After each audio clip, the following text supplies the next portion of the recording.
Hey, what's up, voice community? This is your host, Charles. We are going back into interviewing business owners today, and I had the pleasure to actually been connected with this person for a while. She's out from Westlake Village, and one of the things that caught my attention was that she had an only all-women's gym only, right? So it was interesting to me because one, I'm always inspired by other people when they're starting businesses, especially for people who want to focus on something that means to them. So I'm actually very excited to hear how her story came up, and she even took the time to drive out here from Westlake Village. So thank you for coming by, Lola. How are you today? Good. Thank you for inviting me. I'm super excited. Yeah, of course. So we had talked about you coming in here regardless of your certain situation right now. So would love to hear a little about that because I think that's inspiring to see how you pivoted from that. So for all the listeners, can we get a little bit of background of who you are and what you do? Yeah, absolutely. So currently, right now, I am a personal trainer. I own a gym out in Westlake. Just currently growing that and bringing other trainers in to also grow their business as well. Nice.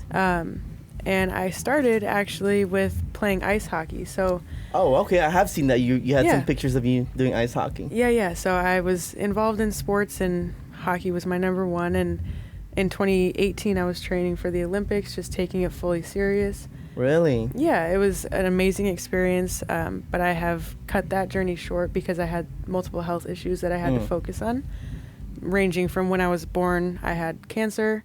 I've had hip surgery. I was paralyzed for 3 weeks when I was 10 or 11. Wow. Yeah, and then in 2018, I was just so sick that I had to stop doing everything and fully focus on myself and my health, which was most important.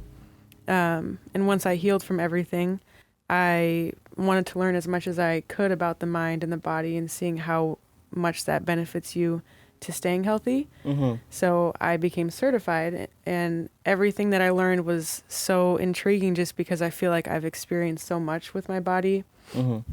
And once I became certified, I obviously wanted to share that with others and started my at-home, training service, doing house calls. And that took about a year for me to then need a space to bring my clients to. And that's where I'm at now.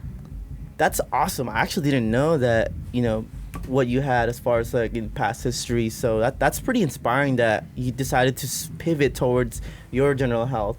Why fitness? I mean, what made you lean towards that? You could have probably, become, I don't know, neuroscience or something like that, right? Like figure out how to avoid all that. Honestly, one of the biggest things, there's two things. First, neuroscience, anything like that, I feel like that is so challenging and takes so many years For to sure. understand. I mean, yeah, right. And I just don't think I have the mental capacity for that. Same. Of course, training is challenging. Studying, there was so much to learn, so much about the body. But I think because everything I went through was, head to toe something, whether it was concussions or, like I said, my hip surgery, there was so much stuff to autoimmune diseases. I felt that learning general health and fitness would kind of pinpoint all of those things that I didn't get much information on in the past. Mm-hmm. And I also, once I healed from everything, with my health, I gained a lot of weight because I was in a pretty bad place. Hockey was my identity, and so was my health because that's what I was used to. Yeah, most people coming out of sports definitely have that identity crisis issue. Absolutely, yeah. And so I just kind of let myself go. I gained, I don't even know, probably 40 pounds. Wow. I was heavy and was treating my body really poorly, getting fast food all the time, even though I knew that wasn't right. It wasn't good for me. In 2020, I was like, I have to make a change for myself because. So you did this during COVID. Yeah, I started January 1st, and I was like, I've got to do this for myself because I don't even know what I'm looking at anymore in the mirror, and just was really consistent. I also started the whole certification process for being a trainer mid-January, and then. So you decided to go on a journey for yourself through your fitness, and at the same time to help others as well. Yeah. Interesting. Yeah. Usually most people are like in the time frame, working out, because I used to work at a gym. Oh, cool. Right? So most often people are in their fitness journey, and then when they start seeing results, that's usually when they decide, hey, you know what, I'm going to get my certification. Yeah, I guess I wanted to learn more about why my body was the way it was. Wow, okay. And then the only way I really thought of doing that was getting certified. I was also working at a gym at the time, and one of the trainers was like, you should just like get this one, it's the best one. That's and awesome. I was like, it's worth a shot. And Nice. then the more I was reading, the more I was like, that's insane. Like there was actually one topic in the book that was talking about how if, you know, your hips are hurting, it might not actually be your hips that's like that main issue. It could be your back, it could be your legs. And with my hip surgery, I had really bad knee pains, and the doctors were like, we don't see anything. And then there was one doctor who checked out my hips, and my left hip was, the ball on top of the femur was slipping off. Oh, okay. So that was in, I believe, 2012, 2011. And in the book, it said they just recently discovered that, you know, if you have pain in a certain point, that might not be that actual issue. It might be something correlated to that. That's interesting. I came across similar situations because when I started my strength training journey back in 2013 after high school, I also got injured after being an athlete. I did track, and I pulled my hamstring, which, you know, I couldn't run. I lost during a prelim, and then that transitioned me into, hey, you know what, I want to build my body up. But throughout those years, I put a lot of stress in my body, especially my lower back. And then, you know, I played a lot of video games, and I drove. I used to drive for Lyft. Right. You know, so my back would get crunched, right? And it would just be so painful where I couldn't work out, you know. And then I got introduced to working with a trainer who didn't just teach me how to build my body, but also how to do more functional training as far as that end to optimize that so I can, you know, strengthen it. He taught me that there were certain parts of my muscle that were weak points, and I was like, that's interesting, which then pivoted me into like the whole dynamic workouts, functional training, range of motion, kind of understanding a little bit about that, and which pivoted me into like martial arts, you know. So I wanted to learn about that. That's an interesting story that you mentioned. Yeah, absolutely. And you know, having that realization in 2011 and then reading that it was discovered in 2013, it's just, that's exactly why I wanted to study this, because that makes so much sense. Like doctors at the time weren't as aware of, hey, maybe it's not your knee, it could be your hips, it could be your ankles. Right. So it's really interesting how the reason why I wanted to start studying was for that exact reason, to learn about what just happened in my life. And I think it's even more interesting that even then, now you see it, science doesn't have everything, you know. But like as a practitioner, as you becoming a student of that, you can learn and maybe test some things out. Like and you just made me kind of see something a little bit different too right now, because I realized that like even though there is science and data behind everything that you know, physical trainers, physicians, you know, chiropractors or physical therapy, no, they don't have everything yet. Right. No, and they're human, so you can't blame them, because I know I don't know anything, you know, in the big picture, and I'm learning too, just like everybody else. So you have to understand that we're all growing here. That's my biggest motto in my gym when I bring on a new trainer to work there. I'm like, I'm learning just as much as you are. I don't want to be considered your boss. Like, I know I'm helping you have a job and everything, but I'm also learning with you. So if you have advice for me, if I can do things better, I'm ready to learn, because love that we're all in the same place. Love that. And we're gonna touch base into the whole fitness aspect as well, but let's pivot a little bit into your business, right? When you first got certified, when did you start your business?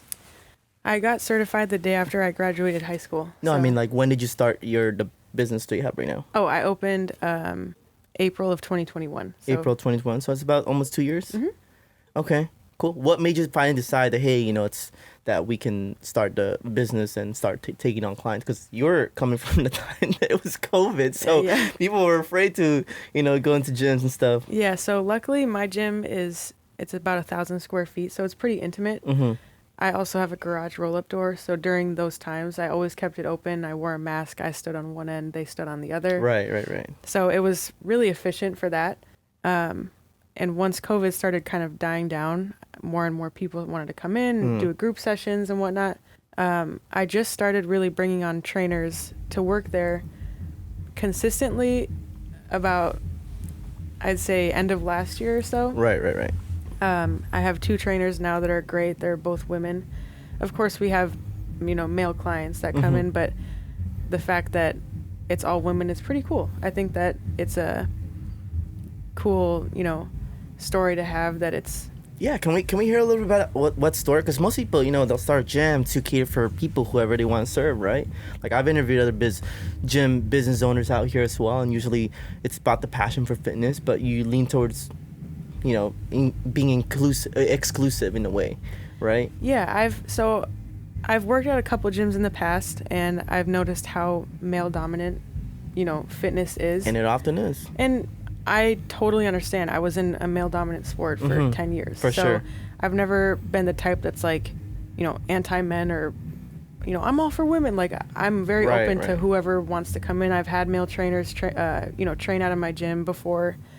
But I guess the 2 trainers that I have now, they put so much emphasis and help me realize too how safe they feel knowing that it's the girls and, they can bring in who they want. Right. So it's just cool to have. And I guess I've never, because of my health, I've never had a group of girlfriends. And I think that this is selfishly a great place for me to like kind of get to know people and like start a social life that I never had growing up. So yeah, and I'm sure in that process you'll learn about yourself a lot more. Absolutely. I'm like, well, this works for me, this doesn't work for me, and like I like being around these people and I'm comfortable doing this. So nice.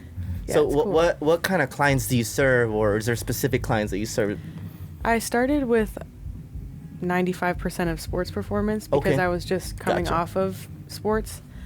I'm still very open. I love training hockey players and doing things sports specific just because that's what I've been used to, and I never want to lose that. But now I'd say majority is general population just wanting to improve their health, and I have a lot of middle-aged men and women who come to me just because I do a lot of detail work, making sure that all of the details are healthy, because if your hips aren't fully healthy, then how are you supposed to squat? How are you supposed to... It's funny that you mentioned this, that you're very detailed. I actually ran across one of your posts on a knee workout to improve it, and I was doing it for me. I was like, I'm gonna try this out myself. Hey, cool. I love that. No, I was serious, because my knee has if I started to do squats, and I've been kind of trying to slowly increase the strength of it so that it doesn't have as much pain. I don't know as much detail as you do, but even then, right? That's great. I love that. That's why I do it. I'm always just testing things out. When people say something, oh, this is a good way to test your rotations when you're swinging, I'm like, oh, okay, let me try that out. Right. I love that. Well, thanks for testing it out. For sure. You guys that. should definitely check her page out. She puts out some good valuable information. Speaking of which, you're very active on social media. You have like 12,000 followers on TikTok, and then you transitioned to your page. Were you building that page up during COVID? Yeah. So I actually had an account before that was almost at 10,000 on Instagram. Oh. And it got hacked. And, no. Yeah. I was like, maybe it's a sign that I needed a fresh start or something, but. Because in the big picture, to me at least, social media is not the whole world. For sure. I mean, at some point, we kind of get sucked into it, especially in our generation. How old are you, from asking? 20. 20? Oh, dang, you're young. Yeah. Wow. I thought, okay. I know, I'm young. But awesome. Yeah, so, I grew that up once I began my training business in 2020 when I became certified. I just was posting like every single day. Now I've slowed down to 3 times on my personal and then twice on the gym page. I found a good system with that, but I personally, social media is not my favorite thing. I'm not a big fan of social media. I just go on there to make my posts, get across what I need to, communicate with people if they reach out or if I reach out. But besides that, I just feel that it can be a very toxic place. For sure, if you don't have good boundaries. Yes. So here's the thing, right? I told you a little bit. I have an agency. I work with a bunch of clients to help them out with their social media. So, but some of my clients, here's the funny thing, right? They're active on social media, but they're not actively building, right? Different things. So I'm gonna tap back into this because I'm curious to see how your thought process comes about this thing. What's your intent when you're on social media? biggest thing is to be as genuine as possible, because the second in the past, if I've posted things and I'm like, what am I even doing? It gets no engagement at all. Right. So I just kind of post what I want to, and knowing that this could help somebody, and Keyword. That's what gets me the furthest. That's the keyword I wanted to get out of you, because a lot of people, especially business owners that are on social media, their mistake is to try to monetize, sell products and sell it right away. But I always tell them that the strategy is that you have to learn how to build value, right? So it comes down to the intent of wanting to help, even just one person. Even for me, that's always been for me, teaching people how to just make a post. Well, you just saying that you tried out the knee exercises, that makes me so excited. Right, because and that's where it comes from, right? And that's how you build value, and then that helps you build up the page. Maybe you might not go viral overnight, who knows, maybe you'll find different things out. But the thing that I want to emphasize is the fact that your intent was to help others. Right. And I think from that intention, even though you hate being on social media, right, you're able to grow it and still get clients from it, right? Exactly. So that's the biggest thing that I wanted to take away, that I'm learning from you, that I'm seeing from you, is that you could still hate social media, but if your intent is in the right place, which is to serve and add value and help even just one person out, like me, maybe I'll look in your page, you could attract clients. That's most important. I was gonna say too, it's all about moving with intention. It's, if you're not moving with, like you said, intent through anything, it's not going to get you much that far. So Absolutely. Thank you for pointing that out. Yeah. Cool. Well, I want to pivot back into you as an athlete, right? You said you were doing hockey since you were little? I started when I was, seriously started when I was 9, 10. I still played. I'm done playing now because I told you I've had 7 concussions, my last one being last month. So I'm no longer, playing any pickup games or things like that, but I do work with the LA Kings as well. So I'm doing coaching, and I'm still on the ice and, helping youth, which is, just amazing. Right. So I'm still involved in the sport, but I'm more on the other end of coaching and helping versus helping them playing. Avoid that situation. Helping them avoid 7 concussions. So that's amazing. Okay, now when you were or you said I remember you were training to play for the Olympics, right?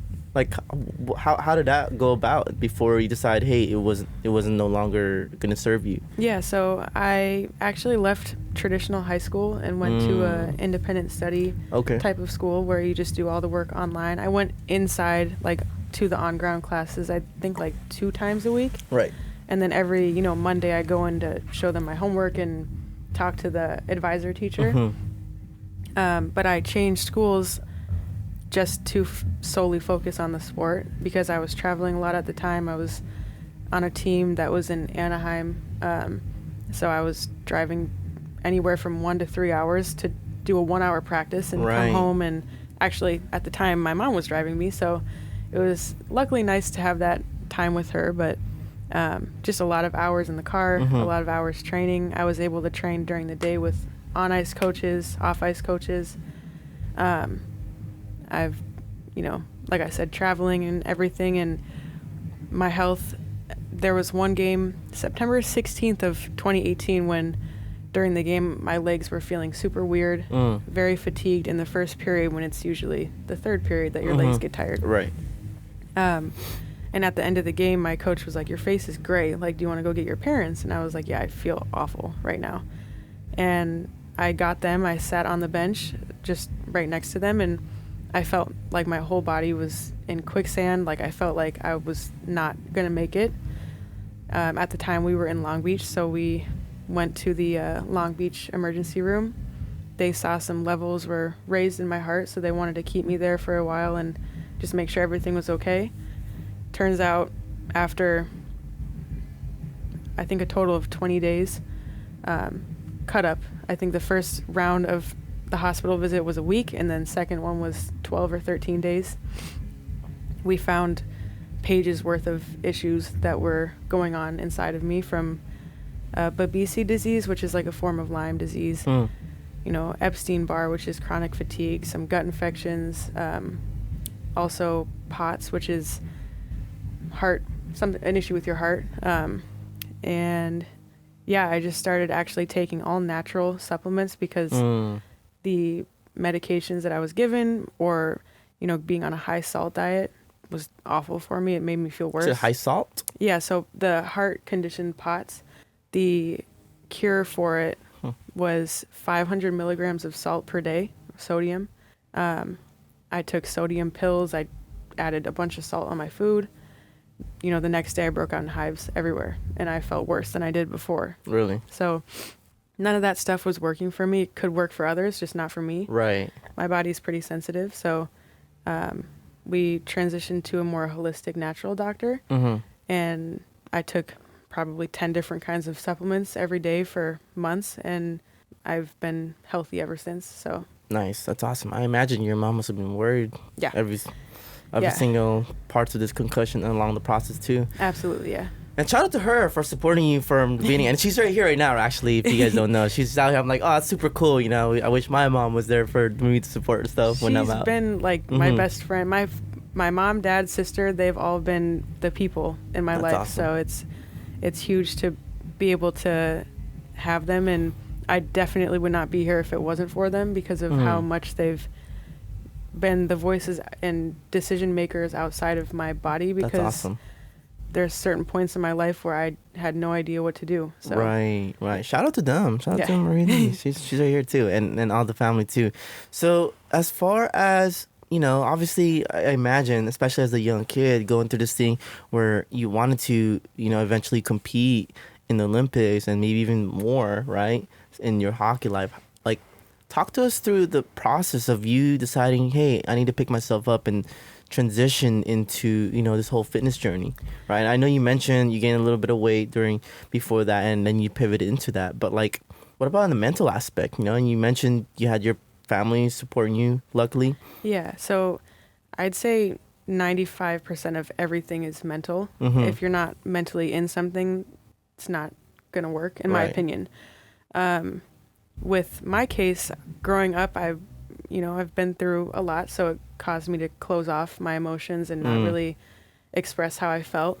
And a big part of what happened in 2018 was because of that. I was so stressed and so not okay that it came out in the form of all different issues with my health. Coping sentences, right? Yeah, absolutely. And it was scary, and luckily there were some doctors who were like, you got to focus on mentally what's going on too, because maybe it's not all just physical. Like a lot of the stuff I went through, you couldn't see. So they were telling me to go get checked with seizures or things like that.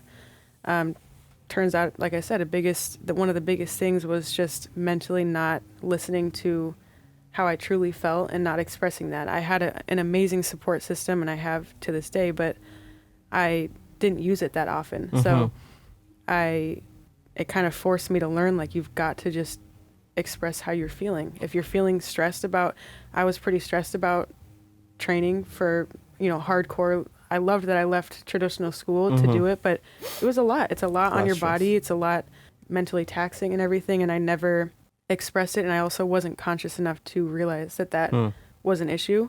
And of course, to this day, it's still a work in progress. But the fact that I'm able to express in that moment, like, hey, this is making me upset, or I'm frustrated about this, and I have no health issues, they definitely go hand in hand. And I know some NHL pros that are going through the same exact thing. They just don't know how to express it, or maybe that they have this idea or concept that it's not okay to talk about it. Yeah. It's like you're weak, but Right. In my opinion, especially now, it's like you're stronger to feel comfortable and safe enough to be able to express your true feelings. Right. I also believe that if you can acknowledge that you're in pain, that you're not okay, it makes it much more easier to work with it, because you can actually identify it. Absolutely. That's the first step, is figuring out what is this, like, what is going Diagnosis, on. Yeah, right? absolutely. Yeah, that's awesome. Yeah, because I'm a big believer that, like, hey, like, especially with coaches and mentors I've come across with that taught me stuff, is bottling stuff up, and to the point where, like, oh, you think everything's okay is not okay. Like, dude, like, you're human. You have to Yes. tell yourself sometimes you feel like shit. Exactly. You know? It's like you're not going to be this bubbly, happy Uh-huh. person all the time, and I think that's what I was trying to do so hard, but then I was paralyzed, still making jokes. Like in 2018, there were periods of time throughout the day where it looked like I was going to die. Mm-hmm. As harsh as that sounds, but there was one time it lasted for, I'd say, 15 minutes where I was just lifeless on the hospital bed, and I come out of it and I'm like making jokes with my sister. I never fully like accepted that it's okay to, feel shitty. Mm-hmm. And you're never going to be perfect. You're never going to have a perfect life, and that's what makes life. So yeah, it's so true. It's like, absolutely. And I love that about this generation, because so I'm 28 or 27, I'm gonna be 28 this year.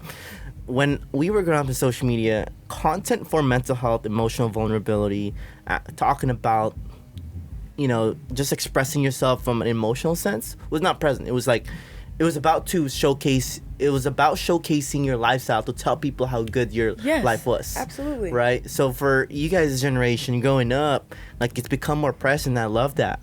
And I think now that's become more clear, and I think that's why the rise of, like, the need for counselors, therapists, maybe just a friend, right, in general has become a big thing, because we desensitized the idea that in the past, even then, it's just that it wasn't okay to talk about it, or it wasn't a thing to talk about. It was cool. Even taboo, right. But now it's becoming more of a conversation, and it's not that it's not that I believe this. It's not that it's never been present. It's just that it didn't have a space to talk about it, and now it's just exposing it. Right, exactly. Yeah, I feel like there just needed to be that one person to show their true colors on social media, and now it's I feel everywhere I look. Of course, there's still going to be the fake bodies, fake lifestyle. But there's so many now natural, real, genuine people that it's like social media is definitely better than what it has ever been. But like you said, there's still boundaries that I choose to set for myself. Like, for sure. I don't want to scroll too much, because it's going to be a spiral of like, how did I end up on a model's Instagram page? And now I'm not happy with the way I look. So it's just too much. I'd rather not.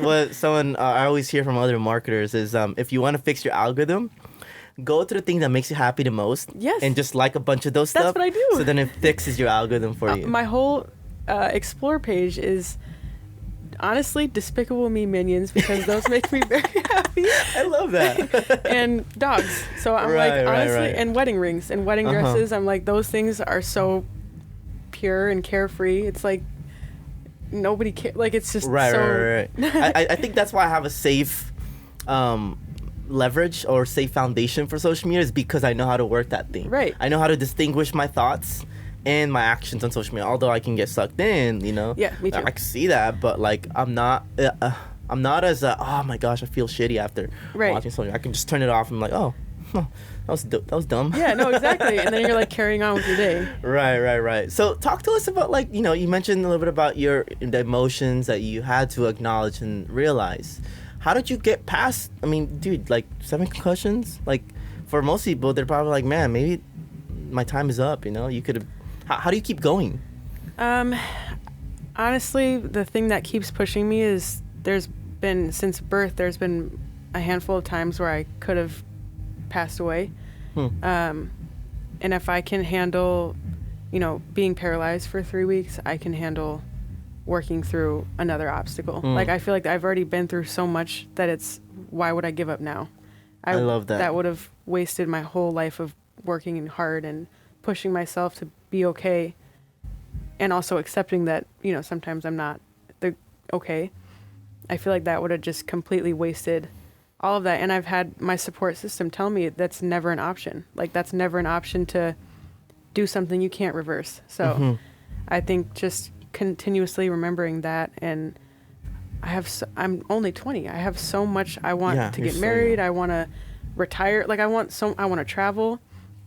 So there's so much I want to do, and if I do anything to give up, I won't be able to experience all that. So. Right. So what I'm hearing is, one, acknowledging that there's things that you can't change in your life. Absolutely. 2, doing things about it and whatever, and then focusing on the things that can make you happy and that you can go after. Yeah, and just like getting help. I feel like that's still kind of new for people in this generation, is Right. accepting that you can't do it by yourself. Being like, okay that you're not okay, and then asking for help. yeah, there's not always, there's always going to be things that you can figure out on your own, For but sure.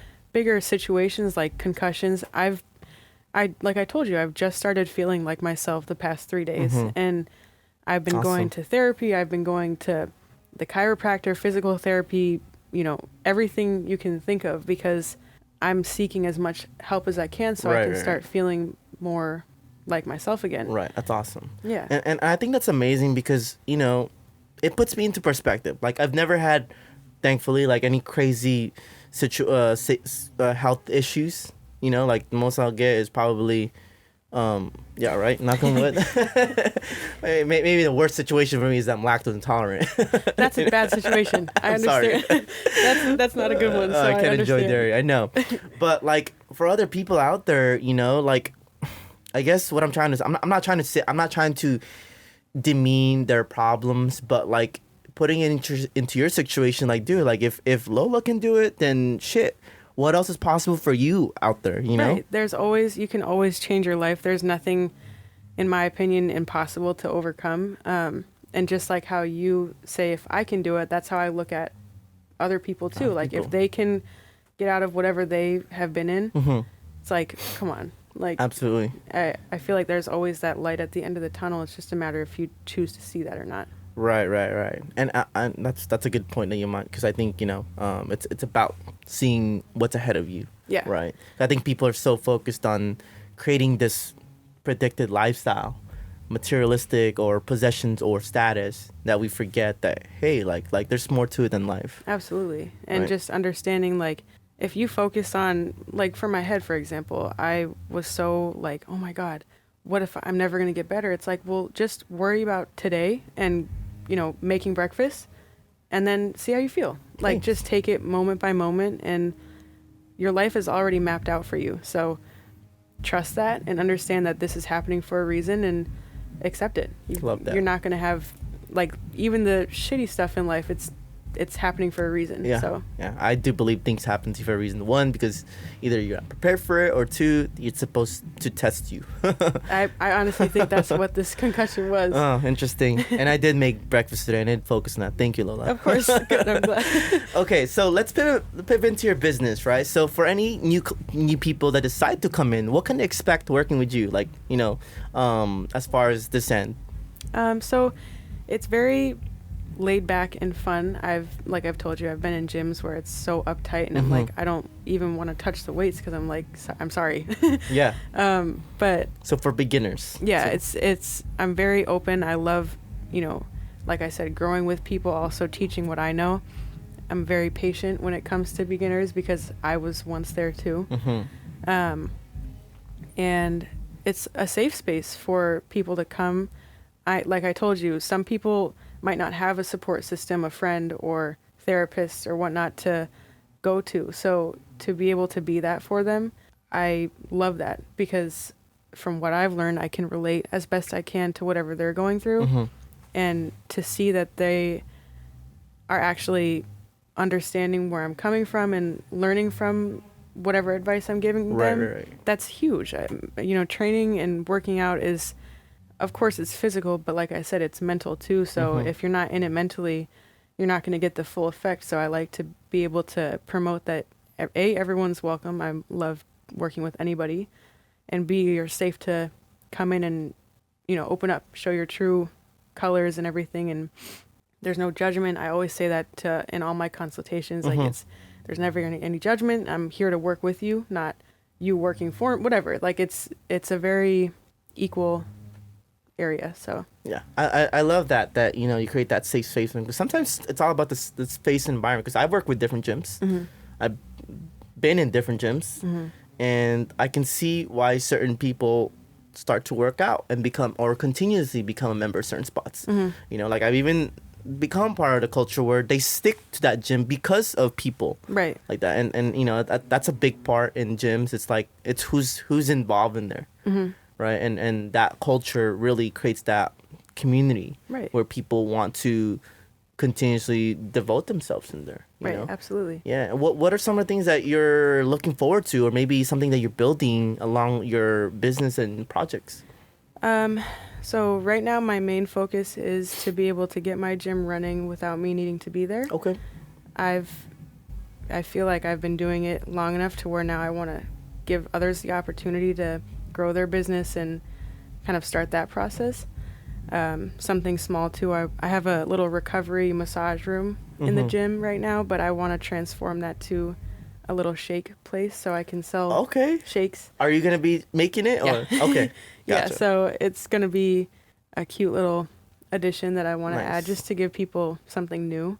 And the recovery room is very rarely used. So, yeah, those are the two next steps for me, and kind of just seeing that grow without me, if that makes sense. Love that. yeah. Okay, cool. And then what about for yourself? I mean, what are some things you're excited for yourself? As far as health and fitness, I finally felt motivated to get back on to everything, whether it was eating, working out, you know, self-help, reading books, you know what I mean? And because this past month I didn't do any of that. It was just comfort food and no exercise because I couldn't exercise because of my head. Right. So feeling that motivation back is really exciting. In the future, I definitely, once I do get the gym running without me, I want to be able to travel more and experience, because I feel that there's so much more life that I want to see. For sure. I feel like I've been in a bubble my whole life just because of endless hospital visits and all of that. And yeah, just finding new things that I love to do and spending time with the people I love. And I guess just kind of healing the little kid in me, because I felt since I was as young as I can remember, I had to, you know, mentally think older because of big things I was dealing with. Right, so kind of just relive what a typical kid would live. You know? I wish I had said that about myself when I was I was trying to get away from my kid self when I was like around your age. Right. And I was trying to be adult, but like now that I think about it, I feel like I'm more of a kid. No, exactly. Yeah, it's so true. I feel the same exact way. Yeah, that's awesome that you're finding that out early on the age, you know, because for me, I'm just like, if there's one thing, you know, that I can tell people is like, if you have the opportunity to, like, and I'm not saying, you know, you have to live like a kid. I understand you have finances and everything to take care of, responsibilities, but if you have the option to, you know, relive some of those moments, I would definitely do it. Absolutely. Just going to, you know, golf and stuff, like, you know, a mini putting green. Like, there's so many carefree things that I feel like I never did when I was little because I couldn't, or else I went with my family, and every second was, "Are you feeling okay? Like, are you okay?" That was our biggest phrase in the house. "You okay?" Like, so to be able to do that now with no hesitation, I think that's why I'm like, oh, I just want to do it. That's awesome. And also, like I said, coaching kids and youth, I feel like instilling that in them just you coach you too? Nice. Yeah, so with hockey and everything, instilling that just have fun. Like, don't rush too much, especially when you're 14, 15. I know during that time I was the same, where I was like, I just want to grow up. Like, I just want to be 18. I just want to be 20, 21, whatever. So to be able to instill that in kids too, just like enjoy these moments as much as you can, because you'll never be 14 again. So for sure. That's awesome. That's awesome. You definitely have a lot coming up ahead of you. Like, I'm looking forward to see how your journey progresses over time. Thank you. I appreciate it. Yeah, because like I've seen a lot of people that we've intaken here and interviewed, you know, and then now fast forward 3 years later, even after COVID, like what they built as far as community impact, you know, creation, it's pretty amazing. Thank you. So maybe at some point in the future we'll have you back on again and talk about what you've created. You know? Yeah. So okay, cool. But as far as that, I think we're wrapping it up as far as the episodes. For anybody tuning in, if they want to reach out to you, whether for your services or they just want to connect with you, where can they find you? Yeah, so I have an Instagram. Like I said, my personal is lola.mormino, my first and last name. And then my gym Instagram is lolas__house. Okay. You can see my website on each of those. My email will be there. I think you can call me or text me throughout social media. There's like so many things that I did. You could also look up Lola's House Gym in Westlake, and it should come up on Safari. So, there's a bunch of different ways you can contact me. I'm always open to being contacted. I love meeting new people and sharing experiences, and hopefully I was able to help others feel less alone if they're feeling this way now or if they've felt this way. So I'm sure. Like every voice that I've had in here, it helps one. And my biggest thing is always, if it takes one person at a time. Absolutely. Like if you can change one person's life, like imagine if their life was changed, right? And they're able to change the person with them. Now you change the relationship. Right. And that relationship, the two people can change a family, and that family can change a neighborhood, right. And that neighborhood can change, a city. town and a city, and as it grows, and that's why I'm a big believer in impacting one person at a time. Absolutely, yeah. It's a process, and that's the most important, is just enjoying that process. Absolutely. So. Okay, well, I definitely appreciate you for being here, and there's one more question I always ask everybody before we end up the episode. If there's one message that you could voice out for anybody tuning in right now, what would that be based on everything that we talked about? I'd say the biggest message to get out is to really understand that your journey is different than everybody else's. So to really trust that and believe that you're here for a reason. Nobody's ever made or created to not be. Yeah. And just to understand that, everyone is in a different point in their life. Understanding that, you're important even if you don't feel that way. And there's always that light at the end of the tunnel. Just trusting that process, even if things seem super hard, and knowing that you can have a support system if you reach out and you're expressive of your emotions and feelings, and really just tapping into how you truly feel. So love that. Well, thanks again for driving out here to share your story. Yeah, thank Lola. you. And I definitely enjoyed hearing your story. Hopefully, for anybody listening out there, you guys enjoyed it and found some inspiration along the way as well. So thanks again, Lola. Thank you so much. I appreciate it. Of course. And for anybody tuning in, thank you guys for listening to the episode. We'll see you guys in the next one.